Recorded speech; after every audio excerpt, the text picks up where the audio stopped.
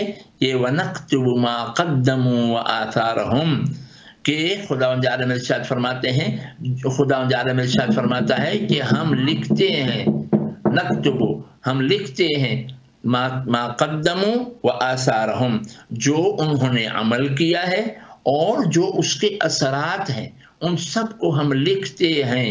یعنی اثرات کیسے ہوتے ہیں؟ ایک آدمی نے اچھا عمل کیا، اس کا اچھا اثر ہوا کیسے؟ مثلا اولاد کی اچھی تربیت کی، نماز کی تربیت کی، ولایت اہل بیت پر تربیت کی، عزائے ابا عبداللہ الحسین پر تربیت کی، تو اس وقت امام حسین علیہ السلام کی عزا پہ تربیت کرنے کی وجہ سے خداوند عالم جو اولاد کی تربیت پر اثر ہوتا ہے، پھر اولاد عمل کرتی ہے، اہل بیت کی مجالس میں جاتی ہے، تو عمل تو انسان نے تربیت کا کر لیا، اب نتیجتاً جو بچوں کا فائدہ ہوا ہے، بچے جو نیک عمل کرتے ہیں تو اس کا خداوند عالم ان کا بھی اجر ماں باپ کے عمل نامہ عمل میں لکھتا ہے. اب مثلا ہمارے ماں باپ نے بہت سارے ہم کو مومن بنایا، ہماری تربیت ایمان پر کی، اہل بیت کے مذہب پر کی، نیکیاں ہم کو سکھائی، ہمیں مجلس کی عادت ڈلوائی. اب ہماری حالت یہ ہے کہ ہم جتنا بھی اچھائی کرتے ہیں وہ ان کے نامہ عمل میں بھی جاتا ہے، ہمارے نامہ عمل میں بھی. یعنی ایسا نہیں کہ خداوند عالم آدھا آدھا کرتا ہو، خداوند عالم ہم کو پورے عمل کا ثواب دیتا ہے، ہمارے عمل کا، اور پورے کا پورا ہمارے عمل کا ثواب ان کو بھی، ماں باپ کو بھی جاتا ہے.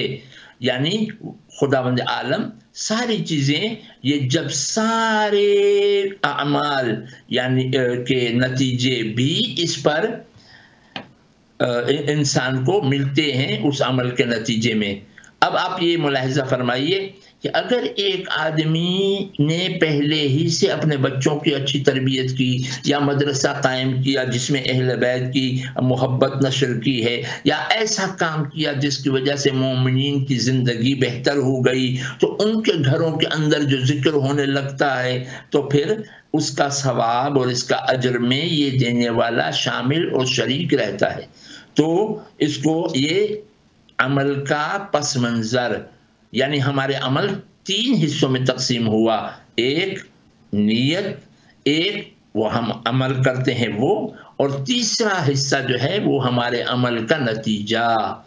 خدا خیر کرے اگر ہم لوگوں نے برائی کسی کوئی چیز کی ایجاد کی ہے تو خدا معاف کرے، اس کا پس منظر، اس کا بھی گناہ انسان کے نامہ عمل میں لکھا جاتا ہے. اسی لیے ارشاد فرمایا جتنے بھی ظلم آل محمد کے خلاف اور آل محمد کے چاہنے والوں کے خلاف ہو رہے ہیں اس دنیا کے اندر، مثلا اس زمانے میں ہوئے ہیں، مثلا افغانستان میں کتنے مومنین کو شہید کر دیا گیا، مومنات کو، بچیوں کو شہید کر دیا گیا، تو یہ جتنا بھی ظلم آل محمد کی دشمنی میں ہو رہا ہے، یہ گناہ کرنے والے کو بھی گناہ مل رہا ہے، اور اس کا نتیجہ بھی اور اس کا گناہ ان کے سر پہ بھی جا رہا ہے جنہوں نے پہلے دن آل محمد کے حق کو غصب کیا تھا اور آل محمد پر ظلم روا کیا تھا.